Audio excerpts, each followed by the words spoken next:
નમસ્કાર, મંતવ્ય ન્યૂઝ સાથે હું છું લખમા। 2020નો એ વર્ષ આખા વિશ્વ માટે ગુજારો સાબિત થયો હતો। કોરોનાએ સમગ્ર વિશ્વમાં કાળો કહેર વર્તાવ્યો હતો। ઘણા લોકોએ પિતાની છત્રછાયા ગુમાવી હતી, કોઈએ આશરો ગુમાવ્યો હતો, ત્યારે કોઈએ પોતાના વહાલ સોયાને ગુમાવ્યા હતા। ત્યારે કોરોના હવે તો ગયો, કોરોના હવે તો છે જ નહીં તેવું માનતા ગુજરાતીઓ તો સાથે જ આખા જે વિશ્વ છે, આખો દેશ છે, તેની જનતાએ પણ સાવચેત થઈ જવાની જરૂર છે। રાજ્યના પાટનગરમાં કોરોનાએ એન્ટ્રી કરી લીધી છે, ત્યારબાદ અમદાવાદ સહિતમાં પણ કેસ નોંધાયા છે અને હાલ એક્ટિવ કેસની સંખ્યા 32ને પાર થઈ ગઈ છે। ત્યારે કેન્દ્રીય આરોગ્ય મંત્રાલયે બેઠકો યોજી અને દરેક રાજ્યોમાં આરોગ્ય અધિકારીઓને જરૂરી તૈયારીઓ કરવા માટેની ખાસ સૂચનાઓ આપી દીધી છે। હોસ્પિટલમાં આઈસીયુ બેડ, પછી જરૂરી દવાઓ અને સાધન સામગ્રી તૈયાર રાખવાની સૂચના આપી દેવામાં આવી છે। ત્યારે હવે કોરોનાને સામે લડવા માટે તંત્રની તૈયારી અને લોકોને કેવા પ્રકારની કાળજી રાખવાની જરૂર છે, આવા વિવિધ મુદ્દા સાથે આજે કરીશું સીધો સંવાદ, જેનું શીર્ષક છે આવી રહ્યો છે ચેતીને રહેજો।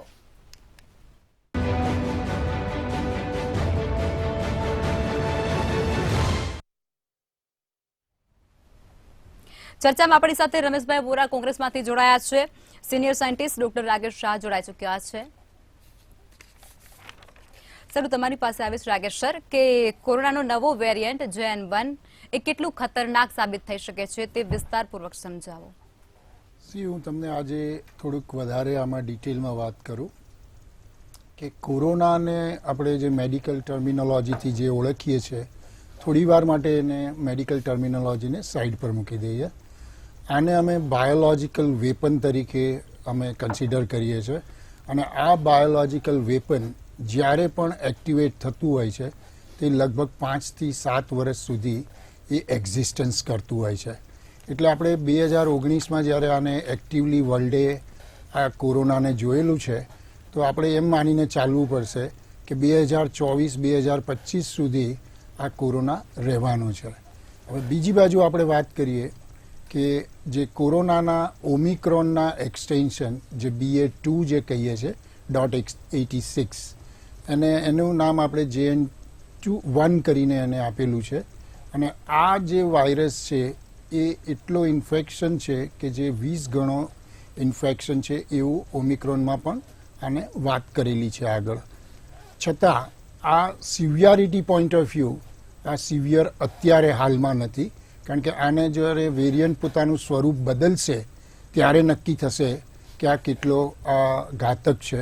પણ હાલમાં જે પ્રમાણેની પરિસ્થિતિ 40 દેશોમાં વિશ્વમાં જે બધા જોઈ રહ્યા છે તો એની અંદર અત્યારે ઘાતકતા બહુ છે નહીં આની અંદર। છતાં જે સિનિયર સિટીઝન છે, કારણ કે આ પર્ટિક્યુલર વાયરસ જે છે JN1 એ જે આપણે વેક્સિન લીધેલી છે એને જે ઇમ્યુનિટી જે આપણે ડેવલપ કરી છે એને પણ આ બાયપાસ કરે છે। એટલે એનો મતલબ એવો થયો કે જેણે વેક્સિન લીધેલી છે એને પણ આ વાયરસનો ચેપ લાગી શકે છે। થેન્ક્સ। જી સર, બિલકુલ, ચોક્કસથી। કમલેશભાઈ, હું તમારી પાસે આવવા માંગીશ કે કેન્દ્રીય મંત્રી મનસુખ માંડવિયાએ એક નિવેદન આપ્યું હતું અને તેમાં એવું જણાવ્યું છે કે સ્વાસ્થ્ય એ રાજકારણનું ક્ષેત્ર નથી અને દરેકને તે અવેલેબલ હોવું જોઈએ અને ઉપલબ્ધ પર આ વાત તેમના દ્વારા કરવામાં આવી છે કે દરેકને ઉપલબ્ધ હોવું જ જોઈએ। તમે કેટલી અંશે આ વસ્તુ પર સાર્થક છો, સમર્થ છો? ચોક્કસ, JN1 સાહેબે કીધું આવી તો ગયો જ છે અને ગંભીરતા એટલા માટે છે અને સતર્કતા તમારા ડિબેટના ચર્ચાના માધ્યમથી હું સ્પષ્ટ કહીશ બધાને કે સતર્ક રહેવું જરૂરી છે। ચેતીને રહેજો, ચોક્કસ, સરકારની દ્રષ્ટિએ નહીં પરંતુ 8મી ડિસેમ્બરે આવેલો આ પહેલો JN1નો જે કોરોનાનો પેશન્ટ હતો 8મી ડિસેમ્બરે શરૂ થયો। શરૂઆતમાં કેરળમાં એમાં 2-3 જ કેસ જોવા મળ્યા, પરંતુ બુધવારે આમ દરરોજ 50-100 કેસ આપણને ઇન્ડિયાની અંદર જોવા મળતા હતા, પરંતુ બુધવારે એક સાથે 500 કેસ અને અત્યારે એક્ટિવ કેસ JN1ના 1000 મોર ધેન 1000 કેસ આપણા ઇન્ડિયાની અંદર છે। ગુજરાતની અંદર એના જે ઓટોપ્સીને થશે ને એને ખ્યાલ આવે ત્યારે હવે ગુજરાતની ખ્યાલ આવશે, પરંતુ આ જે વાયરસ છે એ વાયરસ જો આપણે ચેતીને ન રહીએ તો આવનારા દિવસોની અંદર શું થશે કે એક તો ઠંડીની સિઝન શરૂ થઈ છે, સાથે સાથે અત્યારે અપર રેસ્પિરેટરી ટ્રેક ઇન્ફેક્શન અને વાયરલ ઇન્ફેક્શન પણ વધારે ચાલે છે અને તહેવારનો દિવસ પણ હવે શરૂ થવાનો છે. એટલે આ બધું જ ભેગું થઈને આ વાયરસ ક્યાંક ને ક્યાંક મોટાભાગે જેમ સાહેબે કીધું એમ સિનિયર સિટીઝન કરતાં પણ હું એક વધુ શબ્દ વાપરું છું. એ શબ્દ છે કોમોર્બિડિટી પેશન્ટો વાળો, જેને ડાયાબિટીસ છે, જેને બ્લડ પ્રેશર છે, જેને થાઇરોઇડ છે, કોઈને કેન્સર છે, આ બધા જ પેશન્ટોએ ખૂબ જ સાચવીને રહેવાની જરૂર છે. અને જેને શ્વસન તંત્રના રોગો થાય છે, જેને એલર્જીક બ્રોન્કાઇટિસ છે, જેને ટીબી થયેલો છે, એ લોકોએ તો ખાસ આમાં ચેતતા રહેવાનું છે. હા, સરકારની દ્રષ્ટિએ આદરણીય અમારા આરોગ્ય મંત્રી શ્રી, કેન્દ્રીય આરોગ્ય મંત્રી શ્રીએ કીધું છે કે ભાઈ આનાથી કોઈ હજુ ગભરાવાની જરૂર નથી, કેમ કે ઘાતક નથી. એને ડેથ એટલે જે મૃત્યુનું પ્રમાણ છે આનાથી ઓછું થવાનું છે. ચોક્કસ હું એવું માનું છું કે મૃત્યુનું પ્રમાણ ઓછું થવાનું છે, પરંતુ જો આ છે ને કોરોના, એ ભલે ગમે તેટલું કે પણ એ 32 લક્ષણા વાળો છે અને બહુરૂપી કોરોના છે. ક્યારે કરવું સ્વરૂપ કઈ રીતે થાય, જેમ સાહેબે કીધું ભાઈ 5-7 વર્ષ સુધી થશે, પરંતુ એ WHO પણ એમાં ગમખોતા કહી ગયેલું છે. પરંતુ એટલું વસ્તુ ચોક્કસ છે કે ICMR અને એ લોકોએ જે વાત કરી એ સ્પષ્ટ કીધું છે કે આ કોરોના વાયરસની જે આપણે રસી લીધી છે, એ રસી લીધેલા લોકોને આ વાયરસ જો ચેપ લાગશે તો એ ઇમ્યુનાઇઝ થયેલા છે અને એમાં એની ગંભીર પરિણામો આવવાના નથી. એટલે રસી લીધેલે જે લોકો છે એના ગંભીર પરિણામ આવવાના નથી. એટલે મોટાભાગે ગુજરાતમાં તો 2 રસી મુકાઈ ગઈ છે, કોઈ બુસ્ટર ડોઝ પણ લીધો છે, એટલે ગંભીર પરિણામ આવવાના નથી. પણ આપણો પોઈન્ટ કંઈક એવો છે, આપણો પ્રશ્ન કંઈક એવો છે કે દરેક લોકો જે છે એમને સહાય મળી રહેશે, બરોબર? એવું છે. અને એમાં તમે કઈ અંશે એક વસ્તુ છે, મોદી સાહેબની ગેરંટી છે કે એ તો દરેક લોકોને સહાય મળવાની જ છે. કેમ કે આ આક્ષેપો પહેલા પણ થઈ ચૂક્યા છે કે જે લોકો લાગવગ ધરાવતા હતા તેઓને જલ્દીથી સહાય મળતી હતી, અને એ બધા આક્ષેપો થઈ ચૂક્યા છે. પ્રશ્ન અનુભવ એ વખતનો વસ્તુ જુદી હતી. બીજા દેશોની અંદર આપણા કરતા પણ આ વખતે તમે એ વસ્તુમાં સાર્થક થશો. આપણા દેશની અંદર તો બીજા દેશો કરતા ઘણું સારું હતું. હું એક વધારે આમાં ઉમેરું કે જે મેં વર્લ્ડ ઓવર ઇન્ફ્રાસ્ટ્રક્ચર જોયા છે, મેડિકલ ઇન્ફ્રાસ્ટ્રક્ચર, એની જે અમે છેલ્લે કમ્પેરિઝન કરી છેલ્લા 3 વર્ષમાં, તો તમે પોતે સરપ્રાઇઝ થશે કે ઇન્ડિયાનું જે મેડિકલ ઇન્ફ્રાસ્ટ્રક્ચર છે એ વર્લ્ડના કોઈ પણ કન્ટ્રીની એટ પાર છે. અને ઓન ધ કન્ટ્રી એટ પારને પણ બાજુ પર મૂકીએ, એના કરતાં પણ એડવાન્સ ઇન્ફ્રાસ્ટ્રક્ચર આપણા દેશમાં અત્યારે ઊભું થઈ ગયું છે. અમે તો પોતે વિશ્વના 40 દેશોની જે વાત કરી રહ્યા છીએ આપણે અત્યારે કોરોનાની, પણ અમે તો ઘણા દેશોની અંદર આનો અમે જેને ડેવલપ કન્ટ્રીઝ કહીએ છીએ, ત્યાં પણ આ પ્રમાણેની સર્વિસીસ મળી શકેલ નથી.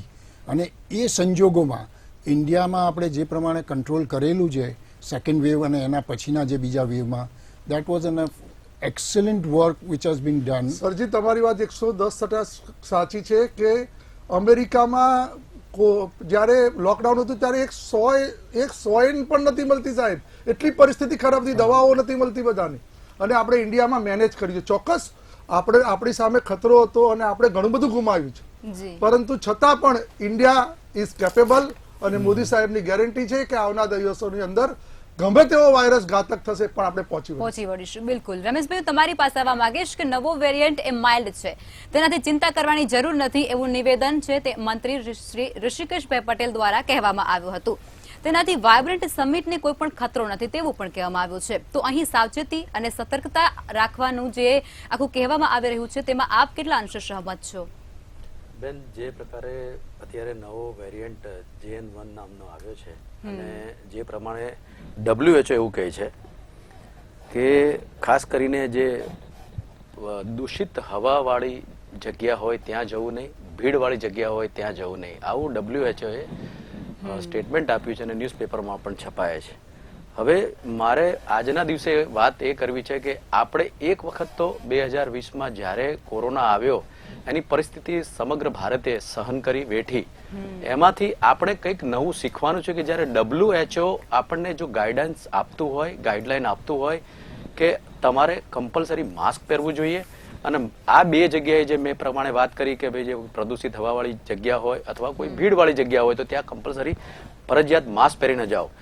હું આ બાબતે એવું કહીશ કે જ્યારે આપણા દેશની અંદર ટ્રમ્પ આવ્યા હતા ત્યારે લાખોની જનમેદની એમને જોવા ઉપડી હતી, અને એ વખતે લાખો લોકો સંક્રમિત થયા, અને આખો ગુજરાતની અંદર એક મોટો વિસ્ફોટ થઈને કોરોનાના કેસો લાખોની સંખ્યામાં આપણી વચ્ચે આવ્યા. તો જ્યારે આવા પ્રકારની ઘટના આપણી વચ્ચે થઈ ચૂકી છે, તો અત્યારે જ્યારે કોરોનાનો નવો વેરિયન્ટ આવ્યો છે, એ વેરિયન્ટની અંદર એવું કહેવામાં આવે છે કે ભૂતકાળની અંદર જે લોકોએ કોરોનાની રસી લીધી હોય એને આની અસર ઓછી થશે. પરંતુ જો જે પ્રકારે ટ્રમ્પ આવ્યા હતા અને લાખોની જનમેદની વખતે લાખો માણસો જે સંક્રમિત થયા હતા, એના અનુસંધાને હું આજે આપના મંતવ્ય ચેનલના માધ્યમથી એવું કહેવા માંગુ છું કે જો સરકાર સાવચેતી રાખવાની વાત કરતી હોય તો સરકાર દ્વારા કાંકરિયા કાર્નિવલ જેવા કાર્યક્રમો થઈ રહ્યા છે, એના અંદર દરરોજના 2 લાખ માણસો ત્યાં વિઝિટ કરવા આવે છે, મુલાકાત લેવા આવે છે, એન્ટરટેનમેન્ટ કરવા આવે છે. ત્યારબાદ જીએમડીસી ગ્રાઉન્ડની અંદર 24 તારીખે પ્રધાનમંત્રી સ્વનિધિ યોજના નો કાર્યક્રમ છે. આ કાર્યક્રમની અંદર લાખો ફેરિયાઓ, લાખો કડિયાઓ, લાખો શ્રમજીવીઓ આ કાર્યક્રમની અંદર ભાગ લેશે અને આ યોજનાનો લાભ લેશે. ત્યારબાદ 30મી ડિસેમ્બરે ફ્લાવર શો શરૂ થાય છે, એ પણ 1 મહિનો ચાલવાનો છે, અને ત્યારબાદ પતંગ મહોત્સવ આવે છે. તો આ પ્રકારે એક પછી એક સરકાર દ્વારા જે કાર્યક્રમોનું આયોજન કરવામાં આવે છે, એના અંદર લાખો લોકો પાર્ટિસિપેટ થાય છે અને જોવા જાય છે, એનું મનોરંજન માણવા જાય છે. તો શું સરકાર દ્વારા આવા પ્રકારની એક બાજુ સાવચેતીની વાત કરવામાં આવે છે અને બીજી બાજુ એમના દ્વારા આ પ્રકારે કાર્યક્રમો કરવામાં આવે તો શું એ પ્રજા માટે, આ દેશ માટે જોખમકારક નથી? મારે ભાઈશ્રીને કહેવું છે કે જો આપણે સાવચેતીની વાત કરતા હોય તો આ પણ આપણી ફરજ છે કે આપણે આ કાર્યક્રમોમાં લાખો લોકો આવી રહ્યા છે, એમાં કદાચ જો કોઈ સંક્રમિત થઈ ગયા અને ફરી પાછું આપણે 2022નું પુનરાવર્તન થાય તો જે પ્રકારે લાખો માણસો આ દેશની અંદર મર્યા એ પાછું ફરી રિપીટ ના થાય એનું પણ ધ્યાન રાખવું જોઈએ. જી ચોક્કસથી, બિલકુલ. રાકેશ સર, તમારી પાસે આવવા માંગીશ કે જે પ્રમાણે કોરોના છે ને એને કેરળ સાથે કોઈ આમ સંબંધ હોય એવું લાગી રહ્યું છે, કારણ કે આનાથી પહેલા જે બંને જે વેરિયન્ટ નવા આવ્યા હતા ને એ બી ત્યાંથી જ આવ્યા હતા અને ત્યારબાદ હવે તે આખા સમગ્ર ગુજરાતમાં ફેલાય છે, રાષ્ટ્રમાં ફેલાઈ રહ્યા છે. આનાથી પહેલા બંને આવ્યા હતા તે 4 મહિના ત્યાં રહી અને સમી ગયા હતા, પરંતુ હવે તે જે અત્યારે નવો વેરિયન્ટ આવ્યો છે JN1 એ અત્યારે ગુજરાતમાં પણ પગ પેસારો કરી રહ્યો છે. ગાંધીનગરમાં તેના પહેલા 2 કેસ આવ્યા અને ત્યારબાદ હવે અમદાવાદ સહિતના વિસ્તારોમાં પણ અત્યારે કેસોની જે સ્થિતિ છે તે આપણે જોઈ રહ્યા છે, દિવસે ને દિવસે વધી રહી છે. આ તમે ડોક્ટર તરીકે આ ઘટનાને કઈ રીતે વર્ણવો છો એ સમજાવો સર.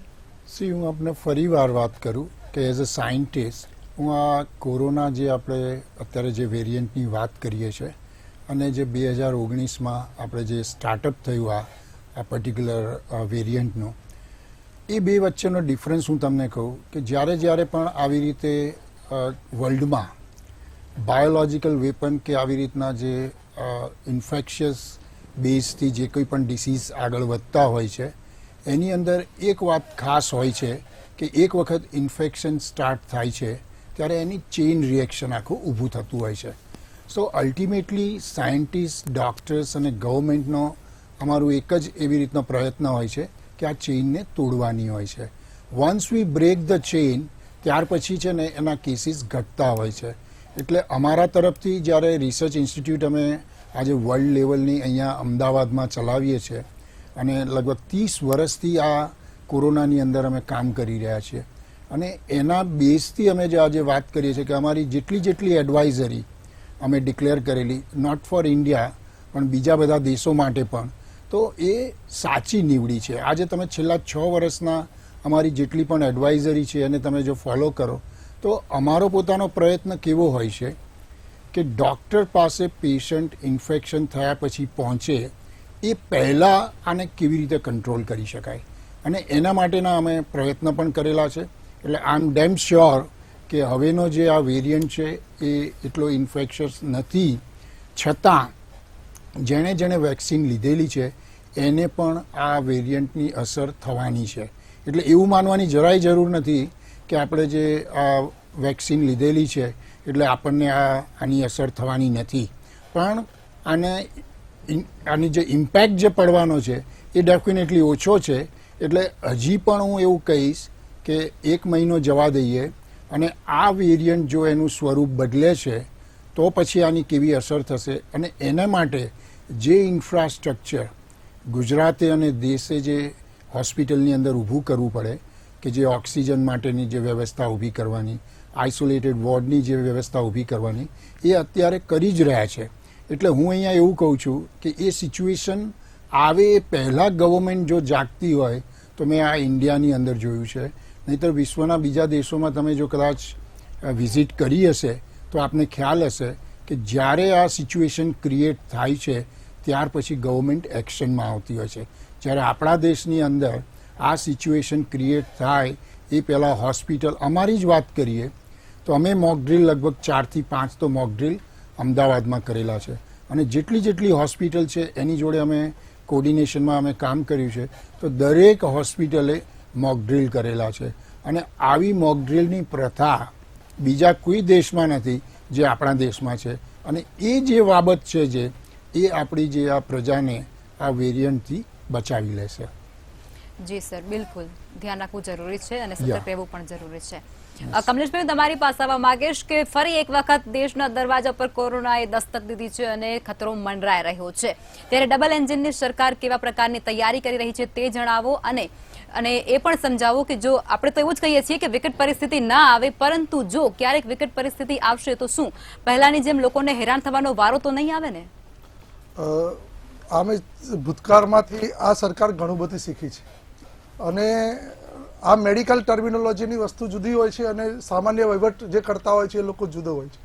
મેડિકલ ટર્મિનોલોજીની દ્રષ્ટિએ સાહેબે આપણને બહુ વિસ્તૃત રીતે સમજાવી દીધું કે અમે લોકો કેવી તૈયારી કરીએ, પરંતુ સરકારની દ્રષ્ટિએ જોઈએ તો આપણે 1200 બેડની હોસ્પિટલ હોય જ્યાં ઓક્સિજનની વધારે જરૂર પડે છે એવી ટેન્કોથી માંડીને દરેક જગ્યાએ આપણે તૈયારી કરી છે. સોલા સિવિલની અંદર સ્પેશિયલ 100 બેડ આજે જ સવારે નિરીક્ષણ હતું, અને 100 બેડ કોરોનાના પેશન્ટ આવે તો એડમિટ કરવા હોય અથવા હોમ ક્વોરન્ટાઇન ના થાય અને ત્યાં ક્વોરન્ટાઇન કરવા હોય તો એ રીતે આપણે વ્યવસ્થા દરેક હોસ્પિટલોની અંદર કરી છે. એટલે મોસ્ટ ઓફ વ્યવસ્થાની દ્રષ્ટિએ તો બરાબર જ છે, પરંતુ આ છે ને આ વસ્તુ તમે જેમ કહો વિકટ પરિસ્થિતિ, જો વિકટ પરિસ્થિતિનો સામનો કરવા માટે આપણે સજ્જ છીએ, પરંતુ લોકોએ પણ જેમ આપણા બીજા બી વક્તાએ કીધું કે ભાઈ મેળાવડાઓ થશે, કંઈ બી થશે તો આપણે ચેતતા રહેવાનું. આપણે માસ્ક પહેરીએ, આપણે ક્યાંક એવી જગ્યાએ ન જઈએ કે જ્યાં કોઈ આપણને ઇન્ફેક્શન લાગી જાય. એ સિવાય પણ હું તમને કહું છું કે હવે આપણે આમ તો જોવા જઈએ તો વારંવાર હાથ ધોવાનો, પહેલા સૌ હતું લોકો ભૂલી ગયા સાહેબ, હાથ ધોવાનું જ ભૂલી ગયા. આ કોરોના જેટલો મજબૂત છે, જેટલો હાહાકાર મચાવે છે, જેટલો રાક્ષસ છે, એટલો જ સાહેબ 2 રૂપિયાની ગોટીથી મરી જાય છે. સાબુ માત્ર એટલો સહેલાઈથી અને નહેસ્ત નાબૂદ કરી શકાય છે. એટલે તમે સાબુ વાળો હાથ, કોઈ પણ સાબુ, કેમ કે કોરોના સાહેબને ખબર છે કે પ્રોટીનનું બનેલો એક વાયરસ છે અને એની ઉપર ફેટ લાગેલું છે. હવે એ ફેટ ક્યારે રપ્ચર થાય છે કે સાબુના આ એસિડિક જેવું લાગે એટલે તરત એનું ઉપરનું કવર પેલું જે એસ પ્રોટીન છે નાશ થઈ જાય છે. એટલે તરત જ એ જે વાયરસ છે એટલો ઇફેક્ટિવ નથી રહેતો અને ગળાની અંદર ગયો હોય. અને જો સાહેબે કીધું કે ઇમ્યુનિટી અમે રોગ ન જાય, ડોક્ટર જોડે ન જાય, એના માટે એ વ્યક્તિ પોતાની ઇમ્યુનિટી ઇન્ક્રીઝ કરે. જો એવી દવા એ વખત લેવાઈ જાય તો એ ગળામાં ને ગળામાં ત્યાં રહી જાય, નીચે અપર રેસ્પિરેટરી ટ્રેક કે લોઅર રેસ્પિરેટરી ટ્રેકમાં એ ફેલાતો નથી. એટલે ચોક્કસ બધી જ તકેદારી લીધી છે. લોકોએ પણ એનો સાથ અને સહકાર જોઈશે. આપ પણ મીડિયાવાળાઓ જે રીતે અત્યારે પ્રચાર પ્રસાર અને લોકોને અવેર કરી રહ્યા છે એ પણ જરૂરી છે. અને સાથે સાથે ચોક્કસ મને તો એવું લાગે છે કે સાહેબે કીધું છે ટ્રમ્પને એવું, પણ સાહેબ હું આશ્ચર્યચકિત સાથે કહું છું કે ટ્રમ્પમાં જ ગયેલા એક પણ વ્યક્તિને પાછળથી એ વખતે કોરોના નતો થયો, કોઈને એમાંથી ચેપ નતો લાગ્યો અને પ્રૂવ થઈ ગયું છે. છતાંય પણ અમુક લોકો જે બી કહેતા હોય, પરંતુ 31મી ડિસેમ્બર આવી રહી સાહેબ, એટલે 31મી ડિસેમ્બરની અંદર કદાચ 31st ઉજવવાના માહોલની અંદર સરકાર નાના મોટા કાર્યક્રમો, એના જે પ્રજાકીય જે કાર્યક્રમો એ થશે, પરંતુ લોકોએ આપણે સાચવવું પડશે. ઠંડી પણ વધવાની છે. શરૂઆતમાં કદાચ જાન્યુઆરીનું પહેલું વીક તો એવી આગાહી છે કે સૌથી વધારે ઠંડી પડવાની છે. તો એ વખતે ઠંડીમાં આ વાયરસ વધુ વિકરાળ બનતો હોય છે, ત્યારે એ પણ સાચવવું પડશે. વારંવાર હાથ ધોવા, માસ્ક પહેરવું, ચેપ કોમોર્બિડ પેશન્ટો વાળા નાના બાળકોની સાથે ન રહેવું અથવા તો નાના બાળકોને બહાર ન લઈ જવા, આ બધી જ વસ્તુઓની સાવચેતી રાખવી પડશે અને સાવચેતી એ ચોક્કસથી. જ એકમાત્ર ઉપાય છે એવું અત્યારે તો કહી શકાય. બિલકુલ બિલકુલ. રમેશભાઈ, હું તમારી પાસે આવવા માંગીશ કે જ્યારે પણ કોઈ શહેર કે દેશમાં કે જ્યારે પણ કોરોના ખૂબ જ વિકરાળ સ્વરૂપ ધારણ કરે છે ત્યારે બચાવ પ્રયુક્તિ ફક્ત એક જ હોય છે કે પ્રજા ધ્યાન નથી આપી રહી. આ વસ્તુથી તમે સહમત છો? જો કમલેશભાઈ જે પ્રકારે વાત કરી કે ટ્રમ્પના કાર્યક્રમમાં લાખો લોકો આવ્યા હતા, એમાંથી એક પણ વ્યક્તિ સંક્રમિત થયા નહોતા, એ વાત સાથે હું સહમત નથી. એટલા માટે કે જેટલા લોકો આવ્યા હતા એમના કોઈ ટેસ્ટ કરીને કોઈ રિપોર્ટ જાહેર નથી કર્યા કે ભાઈ આ લોકો ત્યાં ગયા હતા અને આ લોકો સંક્રમિત થયા નથી. પરંતુ જ્યારે આપણે દેશની અંદર WHO ને ગાઈડલાઈન ફોલો કરતા હોઈએ અને WHO જ્યારે કહેતી હોય કે ભાઈ આ પ્રકારે કોઈ જગ્યાએ ભીડમાં જવું નહીં અને આપણા તરફથી કોઈ વિદેશથી કોઈ ગેસ્ટને ઇન્વિટેશન આપવામાં આવે અને એ જ્યારે બોલાવવામાં આવતા હોય ને એની અંદર આપણે લાખો લોકોને ઇન્વિટેશન આપી અને ત્યાં ભેગા કરતા હોય ત્યારે આપણી બી ફરજ બને છે. જે પ્રમાણે મેં હમણાં તમને વાત કરી કે અમદાવાદની અંદર કાર્નિવલ પછી GMDC ગ્રાઉન્ડનો પ્રધાન સનિધિ યોજનાનો કાર્યક્રમ, ફ્લાવર શો, આ તમામ કાર્યક્રમો થઈ રહ્યા છે. તો મારું કહેવાનો મતલબ છે કે જ્યારે WHO ની ગાઈડલાઈન છે, ગાઈડલાઈનનું પાલન કરવા માટે સરકારે એકદમ કટિબદ્ધ રહેવું જોઈએ. જે પ્રકારે લોકો આવતા હોય તો લોકોને પણ સોશિયલ ડિસ્ટન્સનું પાલન કરવા માટે કહેવું જોઈએ. કાર્યક્રમ કરે છે એની સાથે વાંધો નથી, પરંતુ કાર્યક્રમ દરમિયાન કોઈ વ્યક્તિ સંક્રમિત થાય ને એ સંક્રમિતના માધ્યમથી આખું ગુજરાત આ કોરોનાના ભરડામાં ફરીવાર પાછું ના આવી જાય એની તકેદારી રૂપે મારે કમલેશભાઈને એવું કહેવું છે કે જે કોરોના વખતે આપણે ભૂતકાળમાં ભૂલ કરી હતી કે આપણી પાસે ક્વોરન્ટાઇન સેન્ટરો નહોતા, સાથે સાથે ઓક્સિજનના બોટલો નહોતા, આપણી પાસે ઓક્સિજન પ્લાન્ટ નહોતો, આપણી પાસે રેમડેસિવિર ઇન્જેક્શનો પૂરતા પ્રમાણમાં નહોતા, હોસ્પિટલોની અંદર સુવિધા નથી. આ તમામ પ્રકારની જે ભૂલો થઈ છે એ ભૂલો ફરીવાર ન થાય અને જો ભૂલો થશે તો આ દેશના નાગરિકોએ ભોગવવી પડશે. અને જે ભૂતકાળની અંદર લાખોની સંખ્યાની અંદર કોરોનાની અંદર જે લોકોએ પોતાનો જીવ ગુમાવ્યો છે અને એમના જે પરિવારો અત્યારે જે પરિસ્થિતિની અંદર જીવી રહ્યા છે એ ફરીવાર રિપીટ ના થાય એ બાબતે હું આપના ચેનલના માધ્યમથી કમલેશભાઈ અને ભારતીય જનતા પાર્ટીની સરકારને કહું છું કે આ જે નવો વેરિયન્ટ આવ્યો છે એના અગમચેતી રૂપે તમામ નાગરિકોને સાવચેતી રૂપે સૂચના આપવામાં આવે અને જો કોઈ એવો ઇન્સિડન્ટ મોટી સંખ્યામાં બને તો તાત્કાલિક તમામ સરકાર દ્વારા જે પ્રમાણે હોસ્પિટલની અંદર સુવિધા ઉભી કરવામાં આવે તો એવું માનીશ કે આ પ્રકારે આપણે આ નવા વેરિયન્ટથી બચી શકીશું. જી બિલકુલ, ચોક્કસથી. રાગેશ, હું તમારી પાસે આવવા માંગીશ કારણ કે આ કોરોના છે ને એ રાજ્યવ્યાપી કે દેશવ્યાપી બીમારી નથી, આ સમગ્ર વિશ્વવ્યાપી બીમારી છે. અત્યારે આપણે જોઈ શકીએ છીએ કે ભારતની એટલી પરિસ્થિતિ કઈ એટલી બધી ગંભીર પણ નથી અને જે વિશ્વની જે પરિસ્થિતિ છે એને પ્રમાણે તો ભારતની પરિસ્થિતિ કંઈક સારી કહી શકાય છે. આ મુદ્દે તમે શું કહેશો? આટલા માટે જ હું આપને વાત કરું છું કે જે મેડિકલ ઇન્ફ્રાસ્ટ્રક્ચર અને જે દેશની અંદર ડેવલપ થયું છે, આ તો આમાં પ્રોબ્લેમ શું છે આપણા દેશમાં કે મોટાભાગના જે આપણે કહીએ ને નાગરિકો દેશની બહાર જતા નથી. એટલે દેશની બહાર નહીં જવાના કારણે એમને અંદાજ નથી કે જે સાહેબી આપણે અહીંયા આપણા દેશમાં ભોગવીએ છીએ એ બીજા દેશોની અંદર લોકો કેવી રીતે ભોગવતા હોય છે. અને હું હજી કહું કે જે ડેવલપ કન્ટ્રીઝ છે ત્યાં તમે મેડિકલ ઇન્ફ્રાસ્ટ્રક્ચર જોશો તો એની કમ્પેરિઝનમાં આપણા કન્ટ્રીની અંદર મેડિકલ ઇન્ફ્રાસ્ટ્રક્ચર ઘણું સારું છે. પ્લસ હું આમાં બીજી બે વાત એડ કરીશ કે ગવર્મેન્ટે જે લોકોને જે ઇન્ફોર્મેશન આપવાની હતી, ટ્રેનિંગ આપવાની હતી કે કેવી રીતે બચવું જોઈએ, એ બધું જ કરી છૂટ્યા છે. હવે શું છે કે જો લોકો ના જાગૃત થાય તો પછી એમાંથી એ બચી શકવાના નથી. અને એના પ્લીઝ અને એના માટે છે ને જે અમે દરેક વખતે અમારી જ્યારે એડવાઇઝરી છે તો અમે 3 વાતને અમે મુખ્ય કરેલી છે આમાં કે માસ્કને ફરજિયાત કર્યું છે, સોશિયલ ડિસ્ટન્સ તમારે મેન્ટેન કરવાનું છે, બને ત્યાં સુધી નવસેકું પાણી જે આપણે કહીએ છીએ કે બોડી ટેમ્પરેચર જે હોય એને મેન્ટેન રહે એ રીતે પાણી પીવાનું છે અને સફિશિયન્ટ પાણી પીવાનું છે.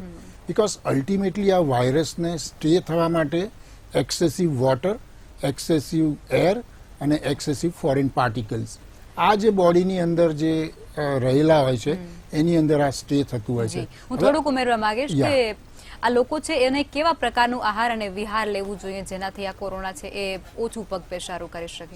એ જ હું આપને આમાં વાત કરું કે આટલું સફિશિયન્ટ પાણી પીવું જોઈએ પહેલાં તો, અને બીજું જે આપણે ફોરેન પાર્ટિકલ્સ બોડીમાં કહીએ છીએ એર, વોટર અને જે કચરો જે છે એને તો નલિફાઈ કરો. એટલે જે આયુર્વેદિક હોય તો આપણે ત્રિફલા લેતા હોઈએ છીએ, કે એલોપેથી હોય તો બીજી કોઈ મેડિસિન લેતા હોઈએ છીએ.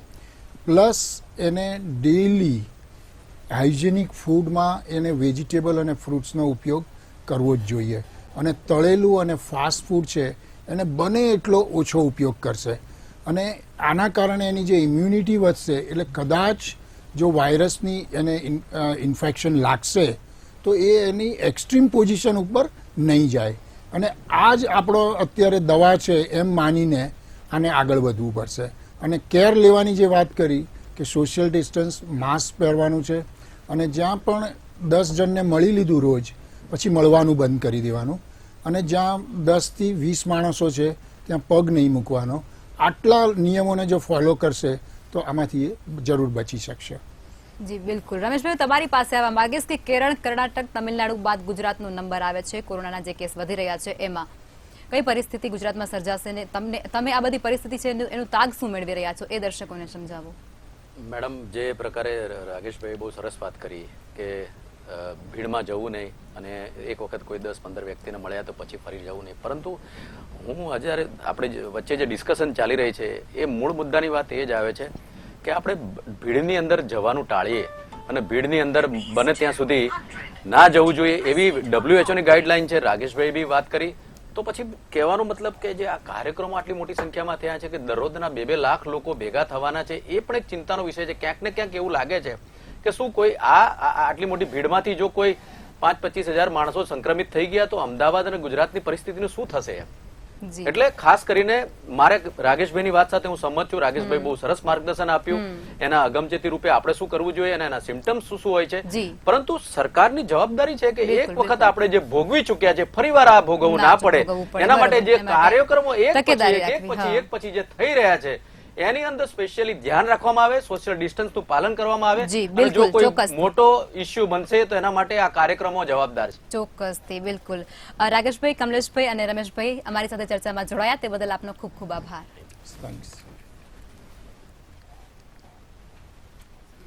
ધીમે ધીમે કાળમુખો કોરોના દેશમાં પગપેસારો કરી રહ્યો છે. કોરોનાના નવા વેરિયન્ટથી જનતાને ગભરાવાની જરૂર નથી, પણ તેનાથી વધુ સંક્રમણ ચિંતાજનક પણ સાબિત થઈ શકે છે. માટે જનતાએ સતર્ક અને સાવચેત રહેવું ખૂબ જ જરૂરી છે. આરોગ્ય મંત્રાલય દ્વારા આપવામાં આવતી તમામ ગાઈડલાઈનોનું પાલન કરવું એ પણ આપણી ફરજ છે. અને તંત્રએ પણ જનતા માટે યોગ્ય સુવિધા ઊભી કરવી એ એમની મોટી ફરજ છે. તો આજ સાથે ચર્ચાને સમાપ્ત કરીશું. નમસ્કાર.